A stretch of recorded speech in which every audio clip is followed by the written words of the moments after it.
its football world governing body, FIFA, is set to formally notify government it has abandoned plans to suspend Ghana over political interference in the game. The threat of suspension came up after government moved on the FA following the expose on corruption in football unraveled by investigative journalist Anas Aremea Anas that saw Kwesi Nyantakyi resign his position as president. Information Minister designate Kojo Nkrumah at a news conference here in Accra said a delegation from FIFA and the Confederation of African Football will also be visiting Ghana in the coming days to assess the suitability of proposed names for the Normalization Committee to be tasked to reform Ghana football. The Information Minister designate also briefed journalists, among others, on President Akufo-Addo's trip to China and the state funeral for the former Secretary General of the United Nations, Kofi Annan. Maxwell Agbagba has more.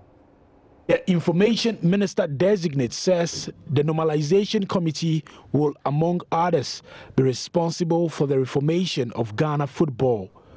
The reforms, he stated, should be completed by 31st March 2019. One is to run the Ghana Football Association's daily affairs and cooperate with the task force once it has been set up by FIFA, CAF, and the government of Ghana. Two, to review the GFA statutes to ensure compliance with the requirements of FIFA and CAF, particularly Article 15 of the FIFA statutes. And three, once the GFA statutes meet the requirements of FIFA and CAF, this Normalization Committee will organize and conduct elections of the GFA Executive Committee on the basis of the revised GFA statutes. In the coming days, a delegation from FIFA and CAF are expected in Ghana to assess the suitability of the names that we have proposed, or the names proposed by the government of Ghana for that Normalization Committee. Kojo Nkrumah has also been given details about President Akufo-Addo's China visit on Friday to discuss, among others, economic relations with his Chinese counterpart. He will hold bilateral engagements with Chinese President Xi Jinping, focusing on economic relations between the two countries. Now, the bilateral economic conversation between the two countries will focus on infrastructure, including railways and roads, education, health, what we call the Smart Cities Initiative, and industrialization. Ghana also wants to learn from some of the recent major strides that China has made in improving quality of life of its people. On the state funeral for the former Secretary General of the United Nations, he stated his body will arrive in Ghana on Monday, September 10. Monday, September 10, 2018, arrival of Mr. Annan's remains at the Accra International Airport at 4 p.m. The remains will be accompanied by his widow, children, and some United Nations officials. The remains will be received with a brief ceremony led by the Ghana Armed Forces and the President of the Republic. The remains will then be moved to the Accra International Conference Center from the airport. Tuesday, September 11, 2018, there will be filing past and paying of last respects by members of the general public at the Accra International Conference Center. This will be between 10 a.m. and 4 p.m.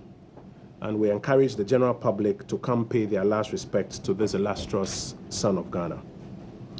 Wednesday, September 12, 2018, there will be filing past and paying of last respects by dignitaries, including recognized groups, chiefs, members of parliament, and ministers of state. A detail of the time slots for each of these groups will subsequently be made available. Thursday, September 13, is the burial service and final interment. We're taking a break here on Joy News Prime, but still ahead, spokesperson for the National Chief Imam expresses reservations about the building of a national cathedral.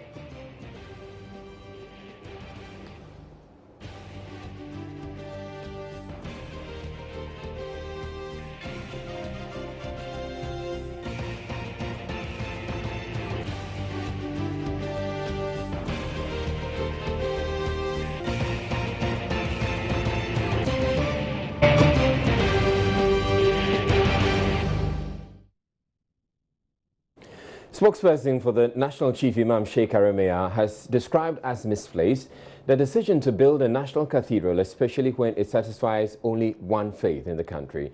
The Heritage Project to reflect Ghana's 60th independence anniversary is expected to be a national, non-denominational center to host church services and other activities upon completion.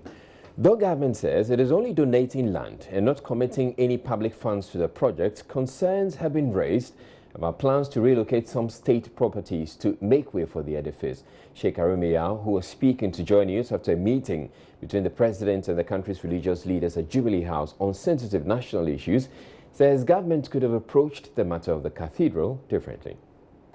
I think that some of those who have made responses, have made remarks, have not been able to state the context that will make people understand. And so certain comparisons have been made, which in my view are misplaced, unwarranted. For example, what is the context of the National Cathedral? The context is that it is a heritage project in connection with the 60th anniversary of our independence.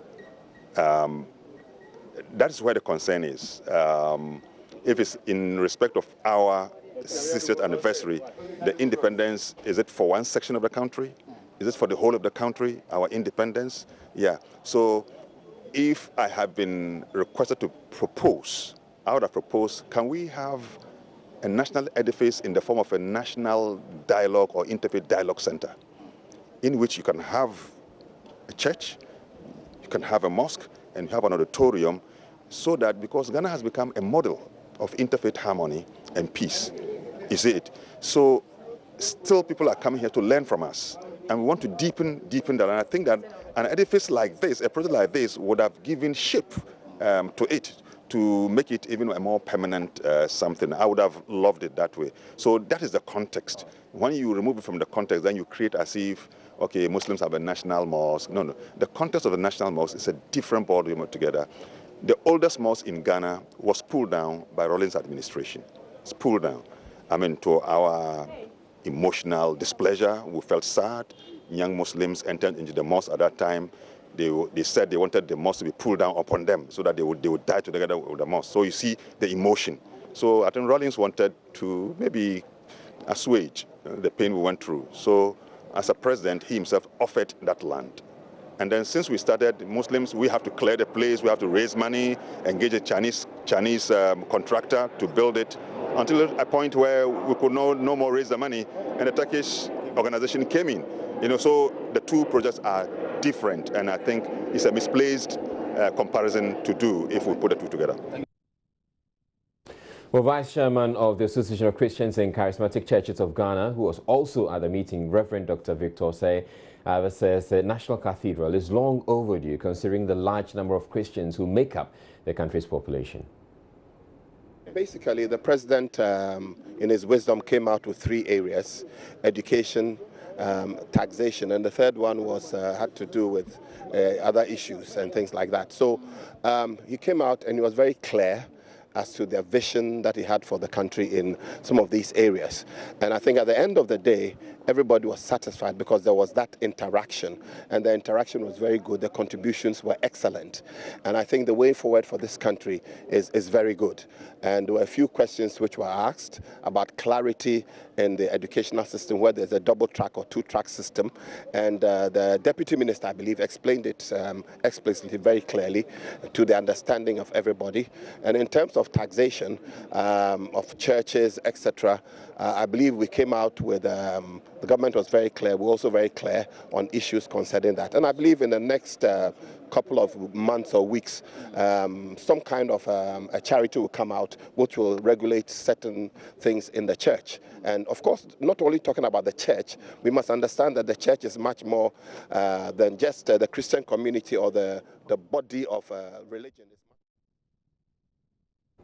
Clearly, that wasn't exactly what we're hoping to bring to you. We will try and bring you that soundbite. By joining us right now in the studio, spokesperson for the National Chief Imam, Sheikh Arumiyao, and he spoke earlier. Welcome to our studios.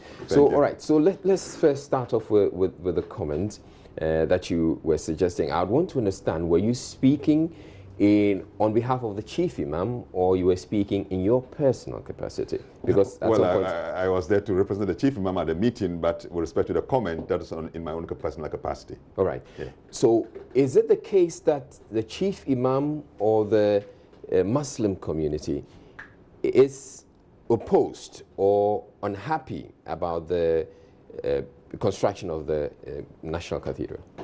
I think that Muslim community and the leadership have no business to oppose or to protest against the building of the National Cathedral if it's been undertaken by the Christian leadership to promote ecumenical unity of the church here in Ghana. Muslims have no basis to be opposed to it. But like I made reference to, the context, the historical context of this project is what brings up the issue. And secondly, I think that there has been such a certain misplaced comparison. Okay. And I think that is where that justifies these comments that we are all making.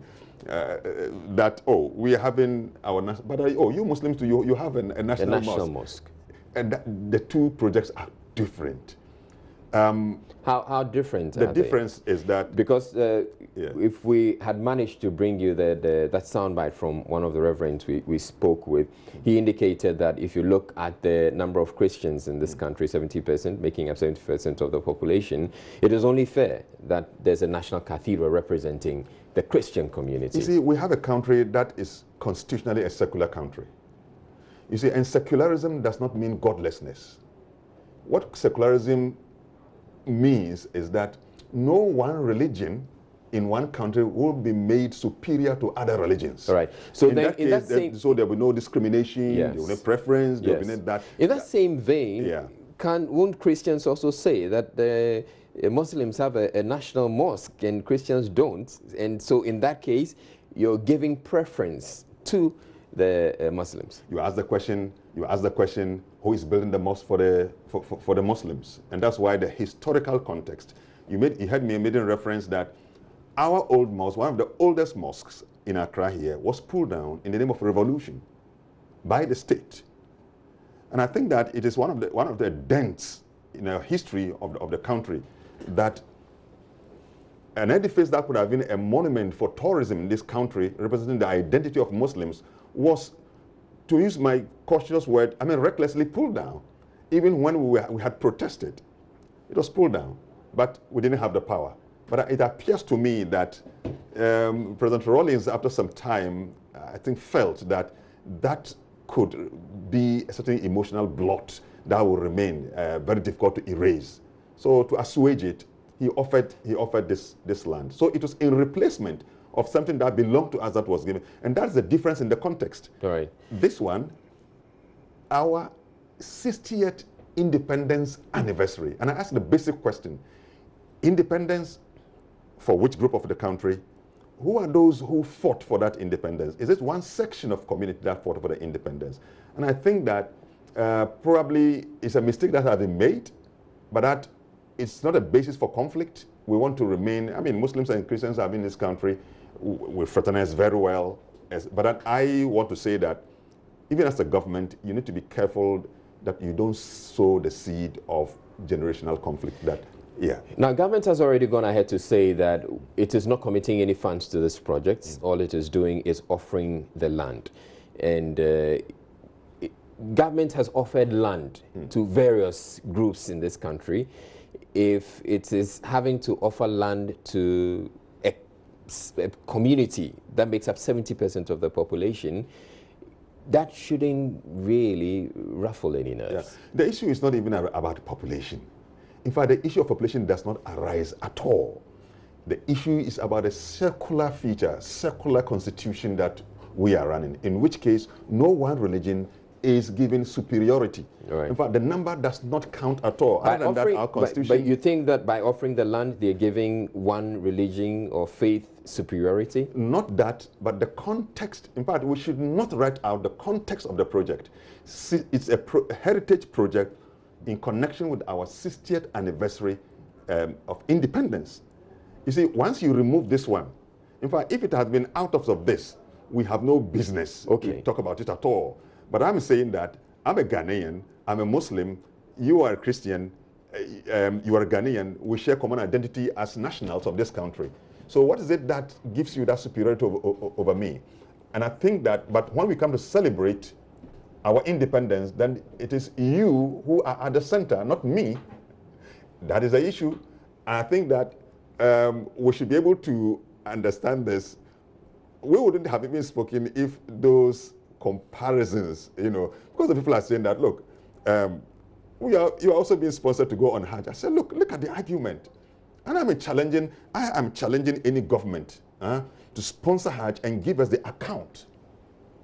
Every single pilgrim pays $3,450, and it's a cost buildup, including aircraft, accommodation, transportation here in Ghana, medicine, transportation in Saudi Arabia, from Medina to Mecca, from Mecca to Mina, to Arafah. You're saying government doesn't bear any cost of the pilgrimage to Hajj? Unless it's given, a proof is given to us. The fact that government would actually allocate some officials to work on coordinating the Hajj itself, you should concede, is some form. In fact, it is not a business of government. It's not a business of... But that has been done all this while. And we have challenged it. I have, in the past government, attempt was made to establish what we call the National Pilgrimages Authority, which was going to bring all Christian, and we sharply opposed it. And indeed, you'll be surprised. The then Secretary of the Christian Council opposed it. There's one other Catholic bishop who was opposed it. And this was a proposal made by a 3-man committee set by the Mahama administration. Okay. Now, one of the recommendations, or one of the things you were suggesting, was that this national cathedral, Muslims and all other faiths should be giving some place in the cathedral. Is this something that you believe will really work? Yeah. You see, I'm thinking more in the long-term interest of our interfaith harmony. Look, as I speak to you, Ghana is an excellent model of interfaith harmony. People from DR Congo, they come here, they want to learn it. Now, how do we firm up this and give it shape that it becomes a permanent feature, not something at the surface? And that's why I'm saying that my proposal, if I had been asked to give a proposal, I would say, look. Which you say, your these are your personal views. Personal views. Your Excellency, why don't we have a certain model, a kind of interfaith dialogue center, in which you have a section which is a church, a section which is a mosque, and then an auditorium which will symbolize that all the time, like we do outward, but even in structure, we have something that helps us to be able to maintain, in fact, in the long-term interest of our interfaith harmony and peace. All right. Thank you very much, Sheikh Aremia. And Sheikh Aremia is a spokesperson for the National Chief Imam. We're taking a break right now on Joy News Prime to bring you business news, but we have more stories coming up. Do stay tuned.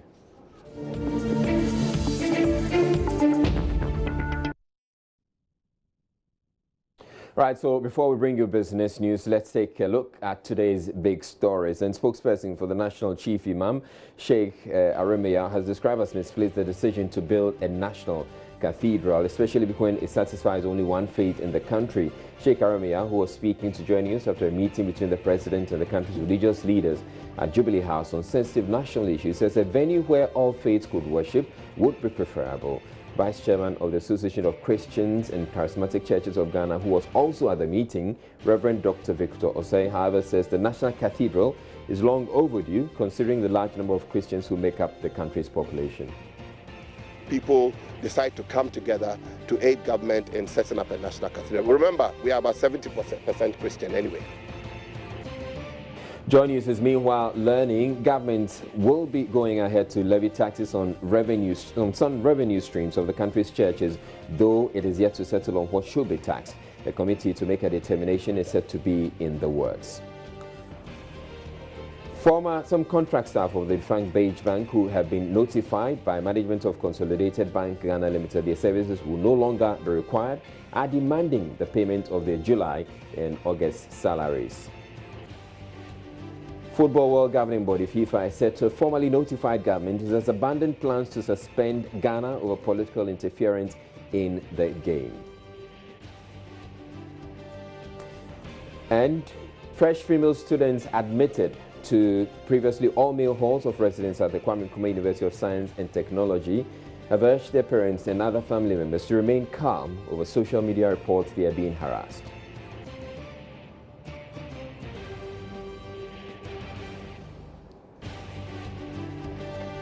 sleeping together with them in peace.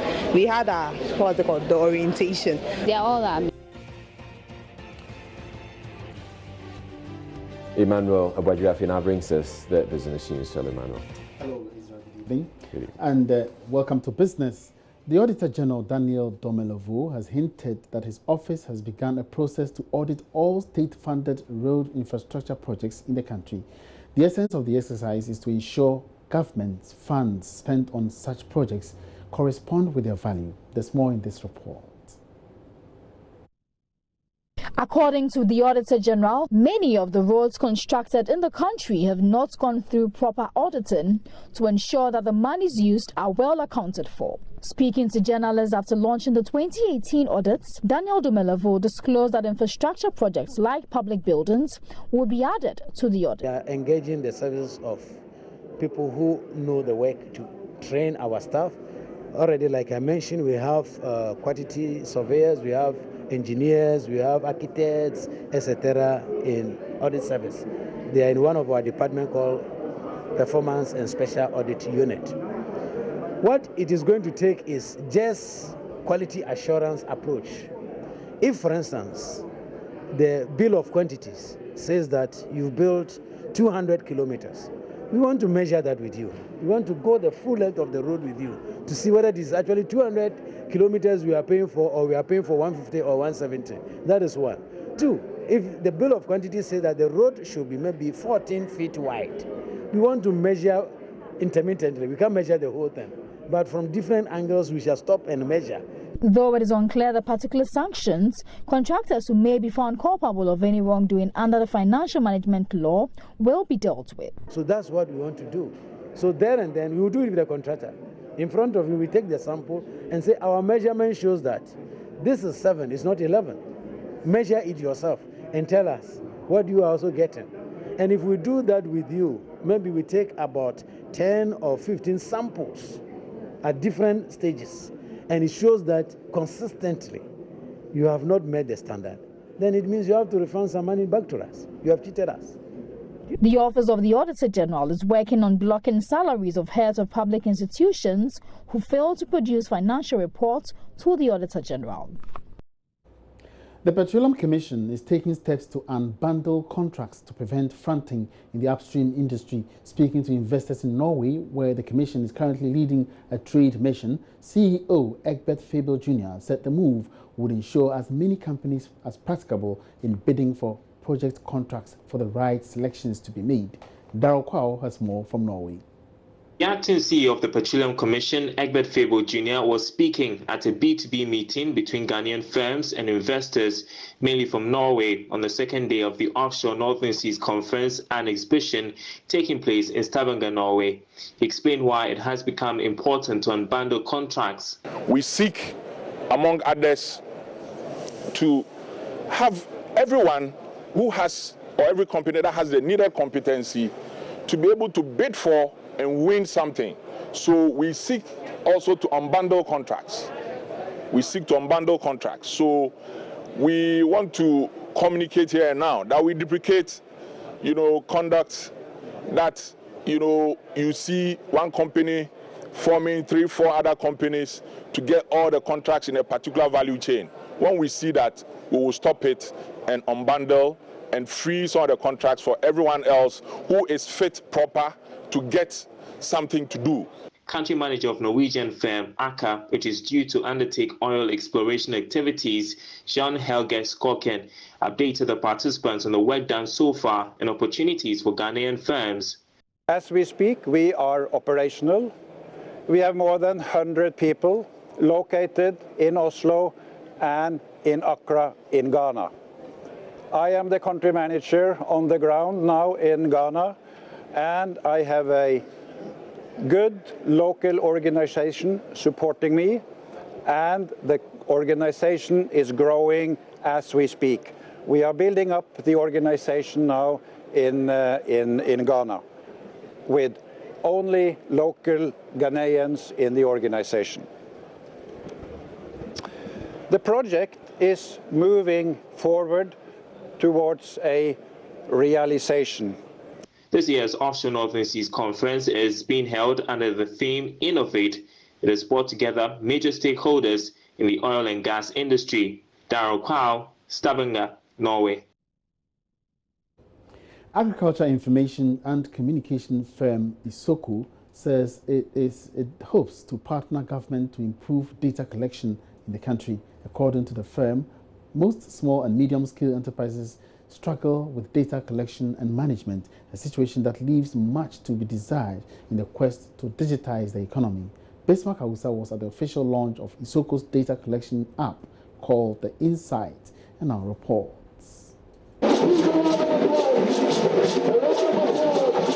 Speaking to Joy Business at the official launch of the data collection mobile application known as The Insight, Chief Executive of Isoko, Dr. Daniel Asariche, noted his outfit seeks to complement government's commitment to paperless transactions. We at Isoko have been working with the government over the last 4 or 5 years, so there are several important government programs that we have been involved in. So one typical one is the government social protection program called the LEAP, and that program actually relies on Isoko technology to actually profile the beneficiaries.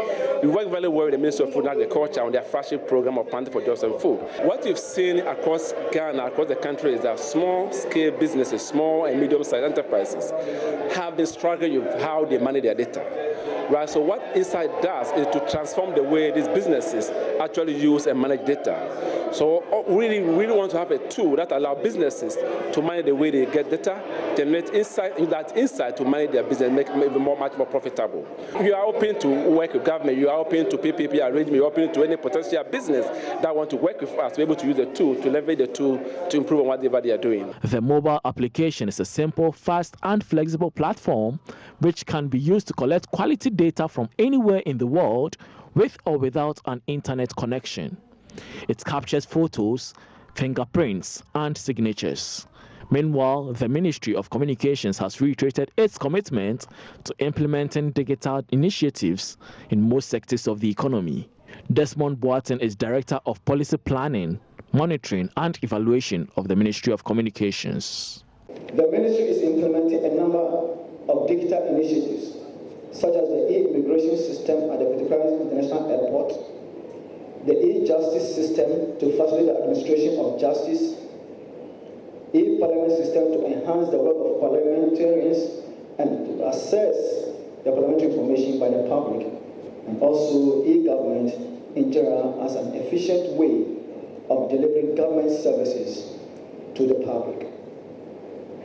We can also mention the deployment of paperless port system to facilitate transactions and operations at the port to reduce clearing time and assurance of government revenue. It is key to note that without your digital address, it is impossible to register for the Ghana card. All these are to make access to public services effortless and efficient. Isoko says the mobile app will help bridge the gap between agricultural producers and markets. Bismarck Hausa, Joy Business. Now, Chairman of domestic carrier Africa World Airlines, Togu Apede, says the company is still interested in partnering government to come up with a national airline. There are, however, some speculations government will select Ethiopian Airlines for the partnership, but Togu Apede disagrees. I knew that AWA had a plan to partner for this home-based carrier or national carrier. Is that plan still on the table? Well, that plan is still alive. We are working very hard pushing ourselves, as the partner of choice for government, because when we set up Africa World Airlines, the objective has been the same, to support all efforts to make Ghana the hub of aviation, not only West Africa, let me emphasize, but in all of Africa. We are acquiring 2 additional aircraft, within the next 2 months, and then another 2 within the next 4 months, So by the end of this year, we're looking forward to the possibility of 4 additional aircraft. We're trying to position ourselves to support government efforts to make Ghana the hub, to make Accra the hub. But very importantly, we are ready to partner government to establish a national carrier. Because we are already operational, When we partner government, all it takes, negotiate terms that will bring government to partnership, that will give shares to government, and bingo, we can have the Ghana flag, you know, on our tail. Ghana national carrier is born.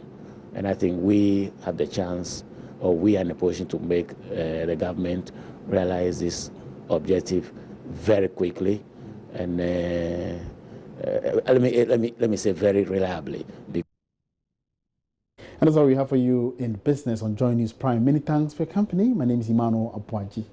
Have a good evening. Now, returning to our earlier story on the meeting between the presidency and the clergy at Jubilee House this morning, Joy News is learning that government will be going ahead to levy taxes on some revenue streams of the country's churches, though it is yet to settle on what should be taxed. A committee to make a determination is said to be in the works. The tax matter was one of the issues that came up at Wednesday's meeting of clerics at Jubilee House.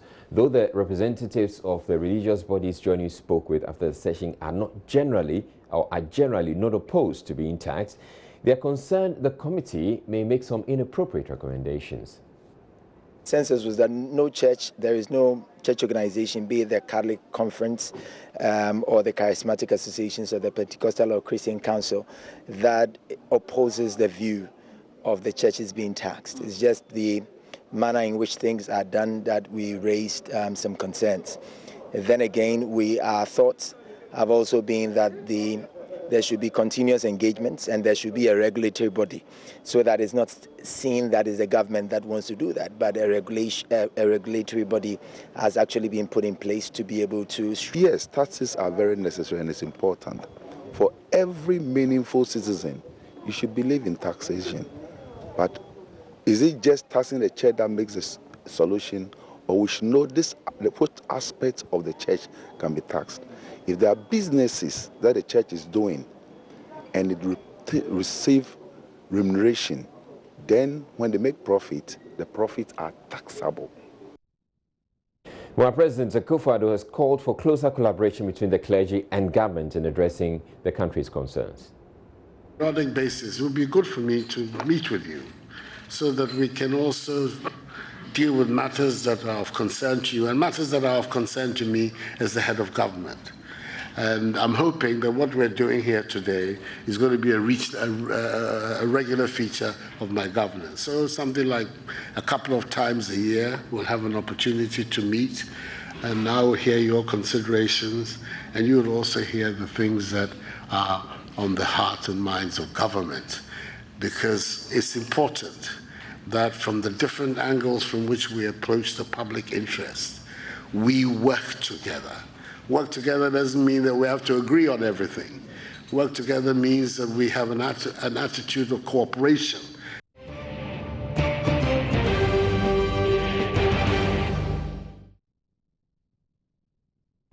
The Komfanochi Teaching Hospital has recorded a significant drop in neonatal and maternal mortality cases from 294 in the first half of 2017 to 208 in the same period this year. Chief Executive of the hospital, Dr. Oheneba Owusu-Danso, attributes the progress to the new mother and baby unit built with the support of the multimedia group and the First Lady, Rebecca Akufo-Addo. Ohiwing Terry has more. A Joy News special assignment documentary by Seth Kwame Boateng highlighted the needless deaths of mothers and babies at the hospital, mainly due to congestion. It prompted action by stakeholders to construct the ultramodern mother and baby facility, which houses the maternity, neonatal and pediatric intensive care units. The new MBU, named after the late Asante Nana Efiakobi Sewa Ampim II, became operational in March this year. Hospital authorities say the center is making positive impact in the delivery of maternal and antenatal services, as echoes by the Chief Executive, Dr. Oheneba Owusu-Danso. Our new mother and baby unit became fully operational in April. Executed by the First Lady, Mrs. Rebecca Akufo-Addo, through the initiation of the multimedia group and the support of His Majesty Otumfuo II Asante. Other philanthropies and organizations the center is already beginning to make the expected positive intervention in the delivery of maternal and neonatal care at the hospital, with an almost consistent drop in monthly neonatal mortality rates. Interim statistics compared for a 4-month period, April to July, show comparable figures of 1,834 and 1,854 neonatal admissions for 2018 and 2017 respectively. Mortality among these figures were 294, that is 15.9% in 2017, and 208, that is 11.3% in 2018, a very significant drop. Preterm admissions were 494 in 2017 and 516 in 2018 over the period. And these recorded mortality figures of 140, 29.1%, and 63, 12.3% in 2017 and 2018 respectively. Another huge drop. Maternal mortality figures compiled between May and July this year saw comparable decrease from 25 in 2017 to 22 in 2018 respectively. Dr. Owusu Danso Wong's specialist obstetrics and gynecological services improved at the peripheral hospitals to reduce the rate of referral. A 3-month compilation of maternal mortality over May to July show comparable figures of 22 in 2018 and 25 in 2017, summing up very little change in maternal mortality. As I have stated in various fora, it is time for more critical analysis on maternal mortality, and this must lead to strengthening specialist services in the peripheral facilities, such as the private midwifery homes, clinics, and district hospitals, to assure improved obstetric outcomes. While there is no more queuing for surgeries and has freed more space on the ward, such that currently we hardly have any floor patients as we used to have previously. From Kumasi, for Joy News, Ohimenteria reporting. The National Health Insurance Authority in the Upper East region says it has only been able to meet 65% of its mid-year registration targets for this year. Speaking to Joy News at a mid-year performance review meeting at Bolgatanga, the Upper East Regional Director of the NHIA said this was mainly due to system failures and the lack of materials needed for the printing of registration cards. Here's a report by Upper East correspondent Albert Sori. District scheme managers of the National Health Insurance Authority in the Upper East region made various presentations at the 2018 mid-year performance review meeting held at Bolgatanga. The presentation showed how the scheme has performed in the various districts and municipalities of the region for the first half of this year. Speaking to Joy News, Upper East Regional Director of the NHIA, Sebastian Alakpulinsa, revealed that though the mid-year performance of the scheme in the Pusiga district with regard to registration of clients was impressive, the overall performance of the entire region did not look good enough. If you look at it superficially, it doesn't sound good. But if you look at Pusiga presentation, it's very good. Because as at the mid-year, they seem to be performing better than 2017. And even if you look at their premium mobilization, it's also more than 2017. Though there's a general cry that people come, they can't register. Because mid-year, we have made only 65% of our target cumulatively as a region. There are a variety of issues. System can be down. We can have the ribbon, that's the monocle, for only renewals. And then we may not have the ribbon largely. We don't have the ribbon for new registration. That's a polycule. So when they come and they are not already in the system, it means they have to go back. So that Mr. Alakpulinsa was, however, hopeful that the situation will improve in the second half of the year. Many people for some time seems to have encountered several frustrations with the scheme, especially regarding their registration. You see, some of the NIP or some of the indigent people, if you compile their list and submit to Accra and ask them to go until you receive approval from Accra before you do the registration, when you get the approval, you are asking them to come and register, they resist, because the thing when they come, the story will be the same. What we might need to do, especially our public relations unit, is to intensify education at the community level, more especially when we lay hands on our new printers and our new consumables, our fresh consumables. We have to intensify education, educate people, get back to the communities, tell them, do radio talks, a lot of discussion to let the people know that we have had enough printers and enough computers to be able to capture their membership. I'm sure when we do that, people will get a lot of people coming back for us to do the registration, and we hope to achieve our target by the end of the year. For Joy News, Albert Sorry, reporting from Bolgatanga. Effective October 1 this year, all imported electronic and electrical gadgets will attract an imposition of an advanced eco-fee as government fully implements the Hazardous Electronic Waste Control Management Act 917.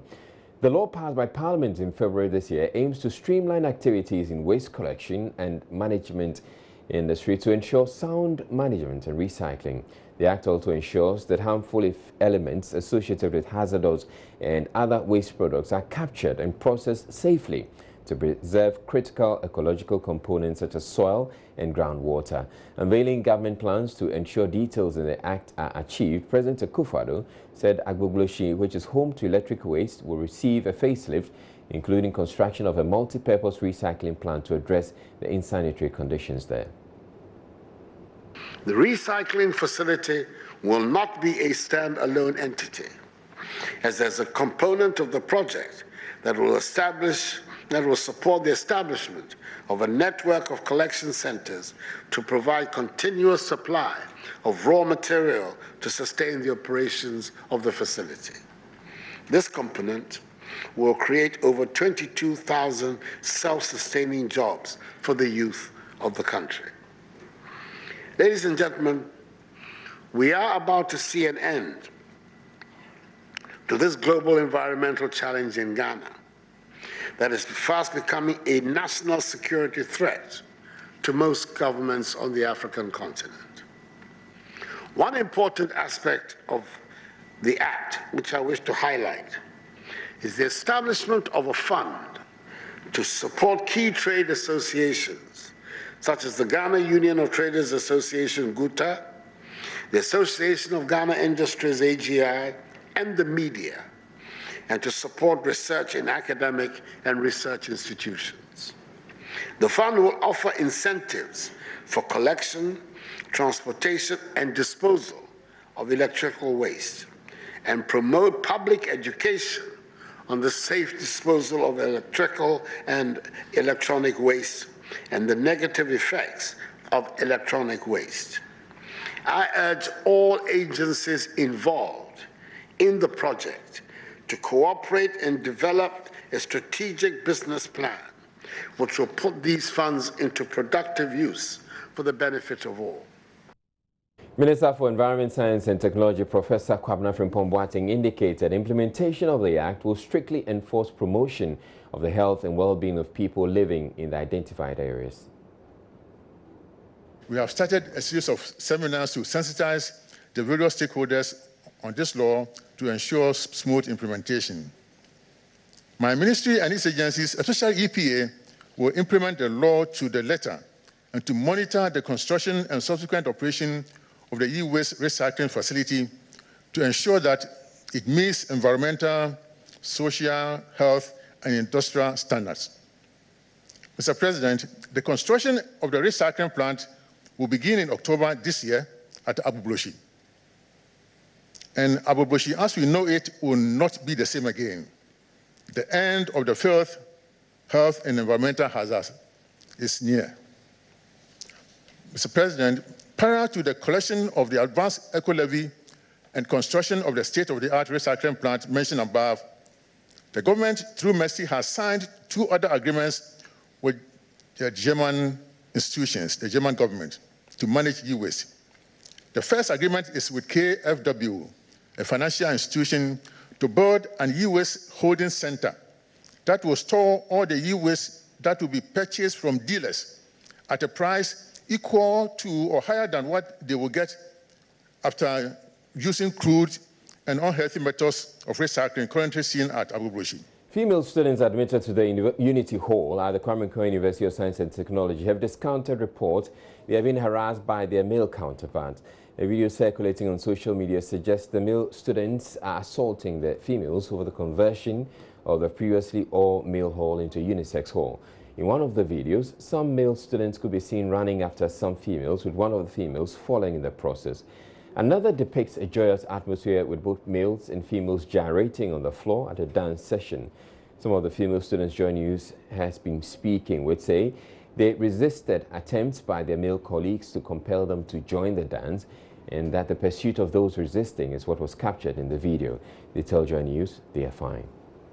Oh, no. Actually, on that Monday evening after the meeting, they assembled us here like to have fun, and the guys were banging, dancing with this do the dance song, and they were like, we the girls, we were afraid I'd like at that moment, but then the boys themselves called us to come, and the girls too, some of them went and they gave us the space to bang, and after then we all mixed to bang together and we're having fun here.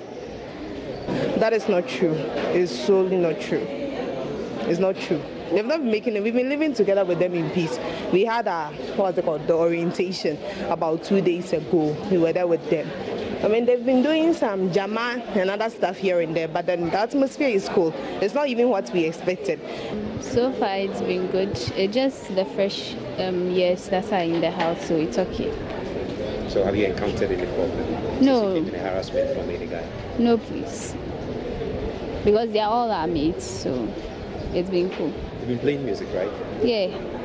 We bang with them, so it's been fun.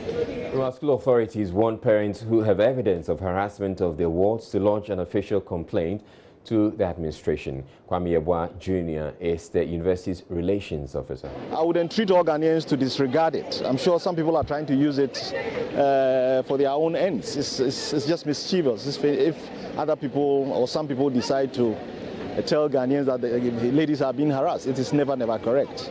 I would want to assure parents, any parent with a daughter here can call, and I would be very glad for that parent who talks to the daughter and the daughter says she's being harassed, to tell the whole country that I'm a liar, what I'm saying is not true. We are all here. I'm sure you, the newsmen, have come, you've talked to some of the ladies, and you could see the atmosphere is quite calm, nothing. So it's something that should be discarded. It should be disregarded. What about the music playing? Is it going to continue for them to... No, it was just for the occasion. During the registration, normally for the atmosphere to be lightened, for it to be quite interesting, some music is played. So after the orientation, the music was played, and I'm sure some of them who had their dancing shoes on decided to just do some boogieing, and in the course of doing that, possibly they wanted to dance with some of the ladies, and some were just running away, avoiding to be asked to be asked to dance, and that was what some people just captured, and somebody just sent it out there, trying to create the impression that there is a pandemonium, some of our students are being harassed. It is not true. Some New Patriotic Party executives of Tamale South and Tamale Central are calling on President Akufo-Addo to dismiss the mayor of Tamale, Idrisu Musa Superior, for not supporting the cause of the party in the metropolis. The executives also accused him of not consulting the executive in the running of the metropolis. Correspondent Martina Bugri reports. Addressing a press conference in Tamale, spokesperson of the group, Yusuf Danjuma, said the mayor has refused to honor his promise of giving contracts to the executives to help run the party. He said his interest in contesting the Miao seat is also not helping the development of the area, which puts the government in a bad light. He said all projects are being pushed to the Miao constituency instead of the Tamale metropolis. The executive committees of the above-mentioned constituencies are calling on the President, His Excellency Nana Addo Dankwa Akufo-Addo, to dismiss the Tamale Metropolitan Chief Executive, Idrisu Musa Superior, with immediate effect.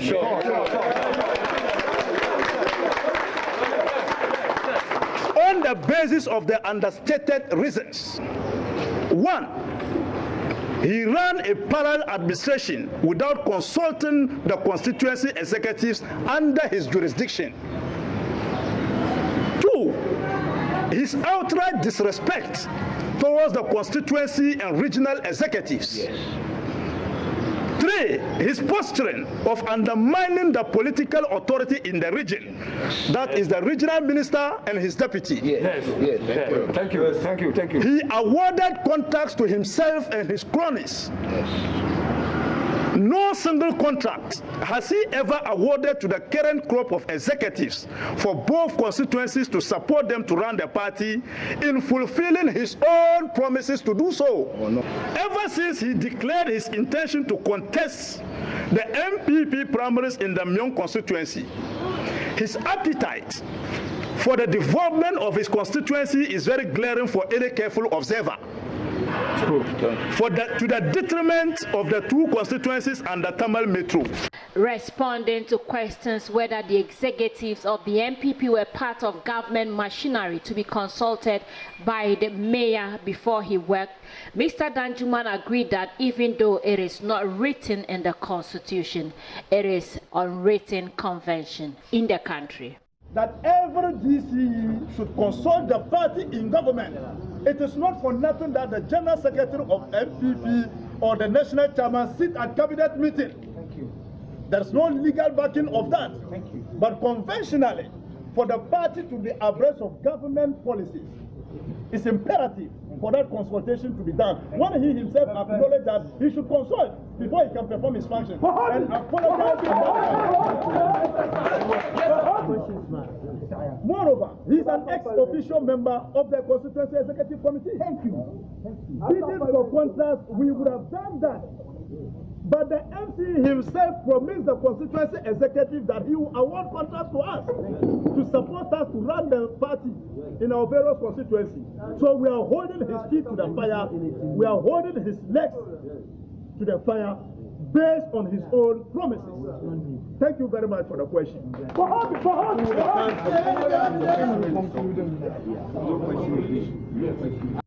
Thank you.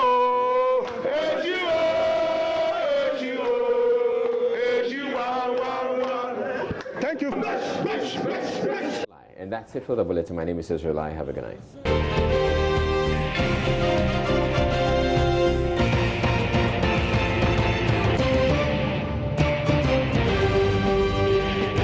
This is Joy News Prime.